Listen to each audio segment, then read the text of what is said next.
Reactions have continued to trail the non-confirmation of Mr. Ibrahim Magu as EFCC chairman by the Nigerian Senate. Some of the latest reactions are coming from a legal practitioner, Mr. Edwin Clark, who believes that the Senate's action is a slap on the Nigerian people, and a policy analyst, Mr. Isaac Anumudu, who says the lawmakers were in order. The two of them were guests on our breakfast show, Sunrise Daily.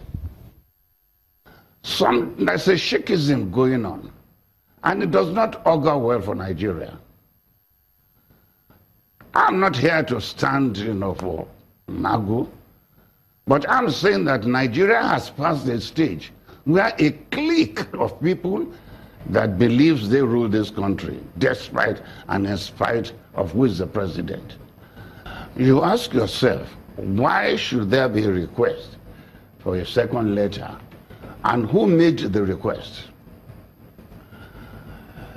The request should not have been made if made by the Senate, because the president has already cleared this man of the allegations he claimed was made against him by the DSS first report.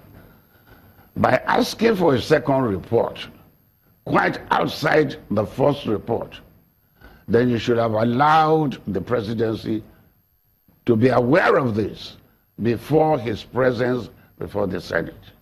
Because this is not a slap in the face of Magu.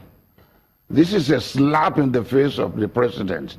This is a slap on all Nigerians. Section 2, subsection 3 of the EFCC Act, the law setting up EFCC, simply says the chairman of the commission and members of the board shall be nominated by the president and appointed by the president, subject to the confirmation of the Senate. So it's so clear that the impression being given here, with all due respect to the Leonard Silk, Chief Robert Clark, a very senior lawyer I respect a whole lot, the impression being given by persons that hold his view and that of Professor Sagi and all of that is that if the issue of EFCC chairman, the appointment is the job of the president alone. No, we are in a democracy. And the intendment of Section 2, subsection 3 of the EFCC Act is to take away arbitrary powers from the executive. Because the issue of EFCC chairmanship is a very sensitive position, very powerful position. And seeing the damage corruption has done to our fabric as a society, the intendment was to put someone there who will be above board, who will be transparent, and who will be acceptable to all Nigerians. Magu was not rejected based on the security report of the DSS alone.